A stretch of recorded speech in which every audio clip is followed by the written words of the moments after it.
لیکن ایسے لوگ بھی ہوں گے جنہیں نفس مطمئنہ میسر ہوگا، اور ایسے مطمئن انسانوں کو، ایسی مطمئن جانوں کو پکارا جائے گا، آؤ اے مطمئن جانو میری جنت میں داخل ہو جاؤ۔ یہ اللہ کا پیغام تھا۔ یہ پیغام جس سینے میں اترا، جس زبان پہ جاری ہوا، جن کے لب و لہجے سے، جن کے چلنے پھرنے سے یہ کلام دکھائی دیا، مصطفیٰ علیہ الصلاۃ والسلام کی ذات گرامی، ان کی مدح و ثنا، ان کی تعریف و توصیف اگر نہ کی جائے تو بات پوری ہوتی ہی نہیں ہے۔ اور آج کی مجلس تو سجائی ہی صرف اور صرف انہی کی باتیں کرنے کے لیے ہے۔ تو اس سے پہلے کہ ہم ان کی بات کریں، پہلے ان کے لیے کچھ نذران عقیدت، کچھ محبت کے کلمات پیش کرنے کے لیے فیکلٹی آف عربک کے استاد ہیں ڈاکٹر ثناء اللہ، پہلے وہ تشریف لائیں گے، پھر ایک نوجوان سے کہا ہے، پھر وہ نوجوان تشریف لائیں گے۔ ڈاکٹر ثناء اللہ صاحب سے التماس کرتا ہوں کہ تشریف لائیں، نعت رسول مقبول صلی اللہ علیہ وسلم کے چند اشعار ہدیہ فرمائیں۔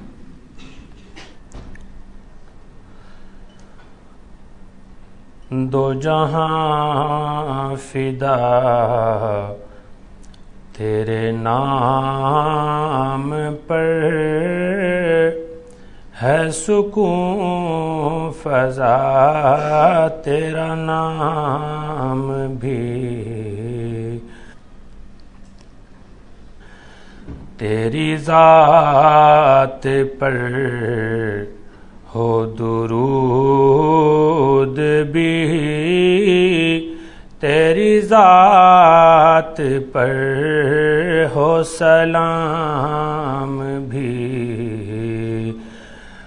دو جہاں فدا تیرے نام پر، ہے سکون فضا تیرا نام بھی، تیری ذات پر ہو درود بھی، تیری ذات پر ہو سلام بھی۔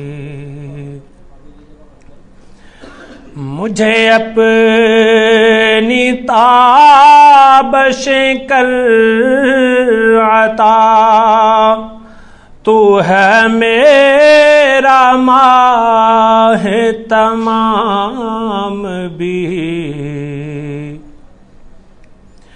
مجھے اپنی تابشیں کر عطا، تو ہے میرا ماہ تمام بھی، ہے لٹی لٹی میری صبح بھی، ہے بجھی بجھی میری شام بھی، تیری ذات پر ہو درود بھی، تیری ذات پر ہو سلام بھی،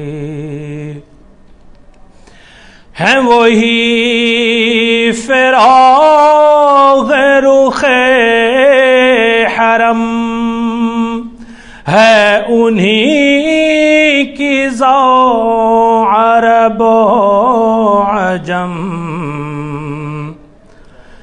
ہے وہی فراغ رخ حرم، ہے انہی کی ذو عرب و عجم، وہ عرب کے بدر منیر بھی، ہیں عجم کے ماہ تمام بھی، تیری ذات پر ہو درود بھی، تیری ذات پر ہو سلام بھی، جہاں درد حد سے گزر گیا، تیری یاد وجہ سکون ہوئی، جہاں درد حد سے گزر گیا، تیری یاد وجہ سکون ہوئی، یہ کھلا کہ جان عزیز سے ہے قریب تیرا مقام بھی، تیری ذات پر ہو درود بھی، تیری ذات پر ہو سلام بھی، دو جہاں فدا تیرے نام پر ہے سکون فضا تیرا نام بھی، تیری ذات پر ہو درود بھی، تیری ذات پر ہو سلام بھی۔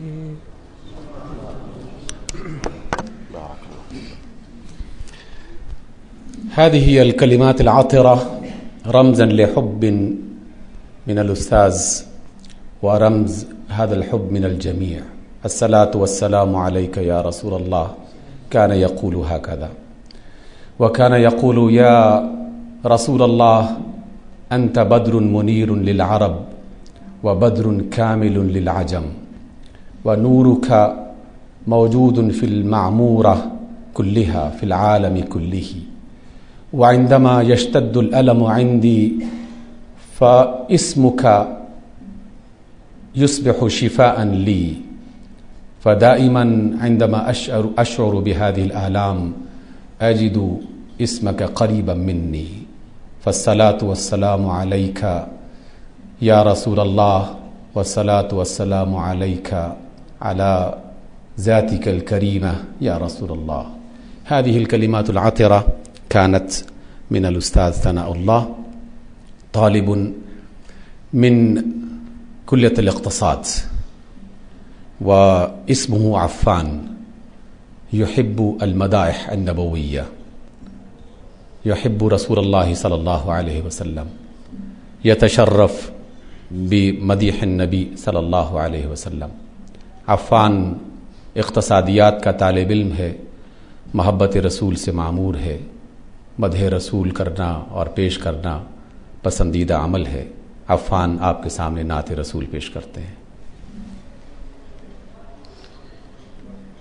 صلی اللہ علیہ یا رسول اللہ وسلم علیک یا حبیب اللہ.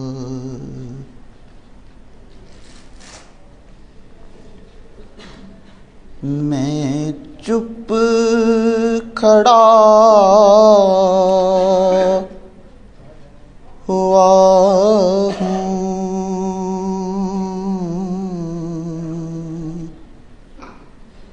دربار مصطفیٰ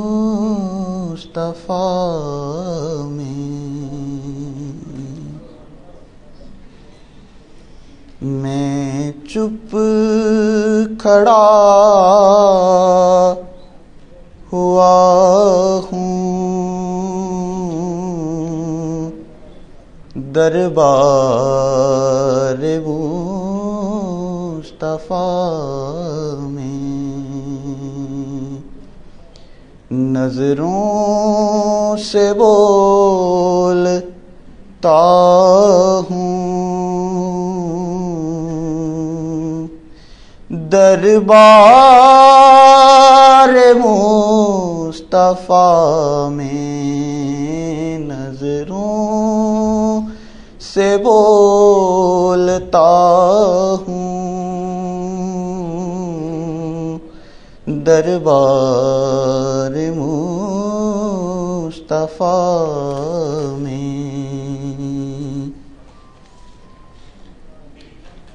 آنسو ندامتوں کے ہیں چشم نم سے جاری، آنسو ندامتوں کے ہیں چشم نم سے جاری، چھپ چھپ کے رو رہا ہوں، دربار مصطفیٰ میں، چھپ چھپ کے رو رہا ہوں، دربار مصطفیٰ میں۔ کیا اب میرے رب کا مجھ پر کرم نہ ہوگا، کیا اب میرے رب کا مجھ پر کرم نہ ہوگا، اب تو میں آ گیا ہوں، دربار مصطفیٰ میں، اب تو میں آ گیا ہوں، دربار مصطفیٰ میں، میں چپ کھڑا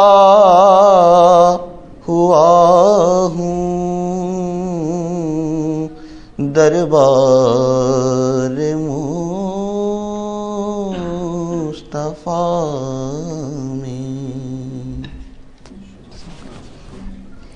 نوجوان اپنی محبت کا اظہار کر رہا تھا،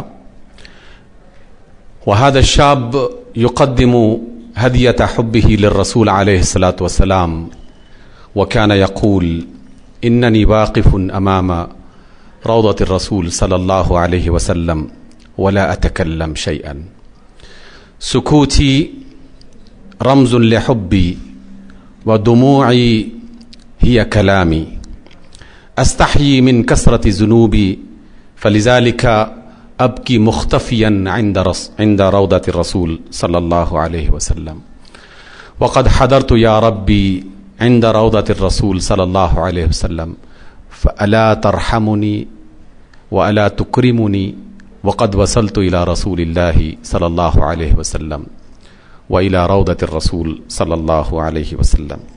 بهذه الطريقة هذا الشاب كان يقدم حبه للرسول عليه الصلاة والسلام۔ یہ وہ انداز تھا کہ جس میں خاموشی بے زبانی ہے، لیکن آنسوؤں کے ذریعے سے اپنا سب کچھ بیان کیا جاتا ہے۔ آج کی مجلس میں جو عنوان آپ کے سامنے رکھا گیا، آؤ رسول اللہ صلی اللہ علیہ وسلم کی بات کریں۔ جب یہ جملہ میرے ذہن میں چمکا تو اس سے پہلے بہت سارے خیالات آ رہے تھے کہ ہم شیخ عرفان الحق صاحب کو یہاں دعوت دے رہے ہیں، وہ تشریف لائیں گے، کس موضوع پہ بات کروائی جائے۔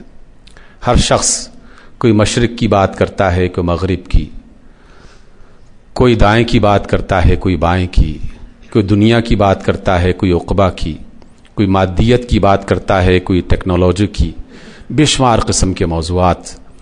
لیکن پھر خیال آیا کہ ہم اللہ کی بات کرتے ہیں۔ جب یہ خیال آیا کہ ہم اللہ کی بات کرتے ہیں تو پھر دوسرا ہی سوال فوراً پیدا ہوا کہ اللہ کی بات تو یہودی بھی کرتے ہیں، اللہ کی بات تو عیسائی بھی کرتے ہیں، اللہ کی بات تو اور بھی بہت سارے لوگ کرتے ہیں، تو کیوں نہ ان کی بات کی جائے کہ جن کی بات کرنے سے اللہ کی بات بھی پوری ہو جاتی ہے اور کائنات کی بات بھی پوری ہو جاتی ہے۔ لیکن ان کی بات ہے کیا، یہ ہم سنیں گے جناب عرفان الحق صاحب۔ میں انہیں مرشد کہتا ہوں، مرشد اس اعتبار سے کہ عربی زبان میں ہر اس شخص کو جو رہنمائی دیتا ہے، جو راستہ بتاتا ہے، جو سیدھے راستے پر چلاتا ہے، اس سے مرشد کہا جاتا ہے۔ اور مرشد اعظم تو خود رسول اللہ صلی اللہ علیہ وسلم کی ذات گرامی ہے۔ عرفان صاحب کے ساتھ میرا تعارف ایک ایسا واقعہ تھا جو یقیناً میں اپنے لیے باعث سعادت سمجھتا ہوں۔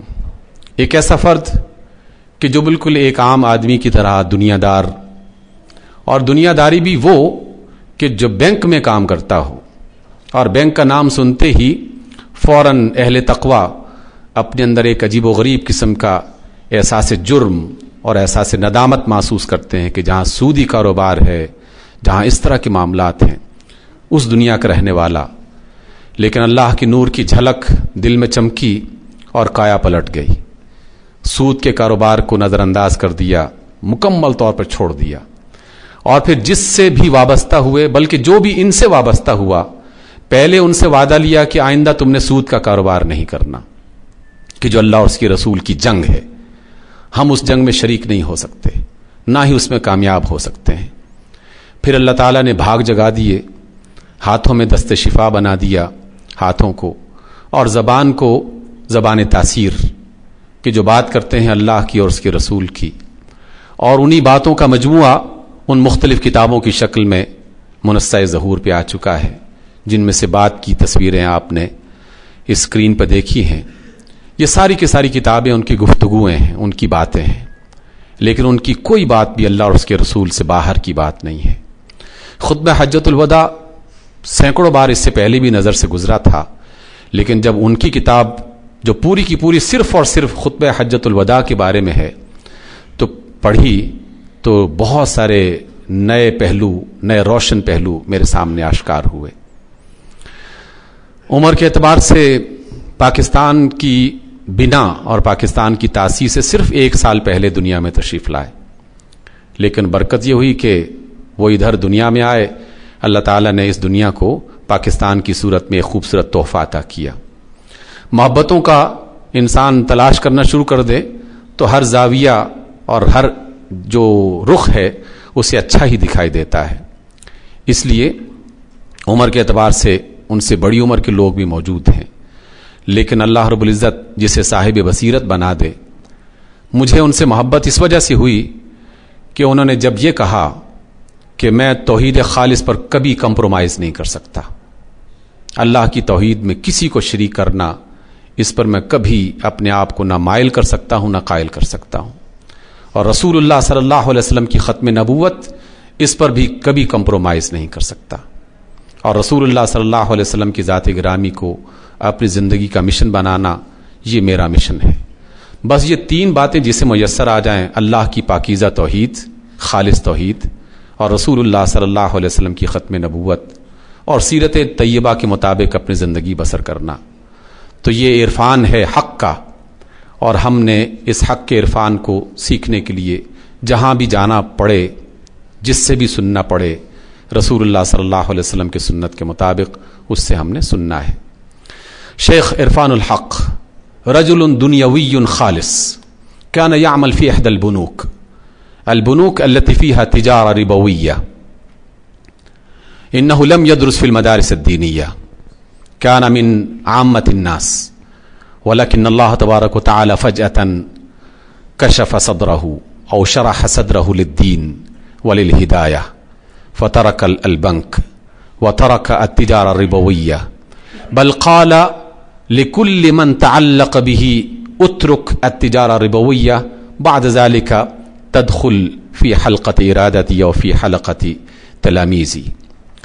بعد ذلك بدأ تجارته الخاصة بطريقة شرعية خالصة، فإن الله تبارك وتعالى أكرمه بمال، وكذلك أكرمه بشرح صدره، فقرأ القرآن والسيرة النبوية، وعاش مع الرسول عليه الصلاة والسلام بقراءة سيرته.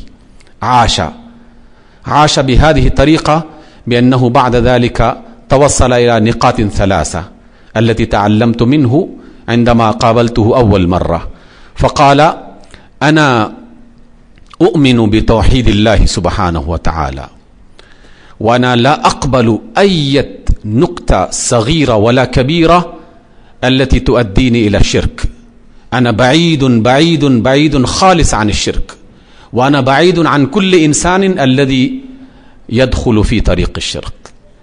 وبعد ذلك قال بأنني أحب الرسول عليه الصلاة والسلام، وأؤمن بختم النبوة، وأنا لا أستطيع أن أستسلم أمام أي شخص الذي يدخل بعض الريب والشكوك في ختم النبوة. وبعد ذلك قال بأن السيرة النبوية هي نور لنا في طريقنا، فلا بد أن نزين أنفسنا بسيرة الرسول عليه الصلاة والسلام، ولن نستطيع أن نغير حياتنا ومسيرة هذه البلاد إلا عن طريق سيرة الرسول عليه الصلاة والسلام. هذه الكلمات الصغيرة التي سمعت منها، وإنها كبيرة من حيث المعنى، فإنه الآن يتحدث أمامنا ويتحدث عن رسول الله صلى الله عليه وسلم. تعالوا مع رسول الله صلى الله عليه وسلم، أو نتحدث حديث الرسول عليه الصلاة والسلام.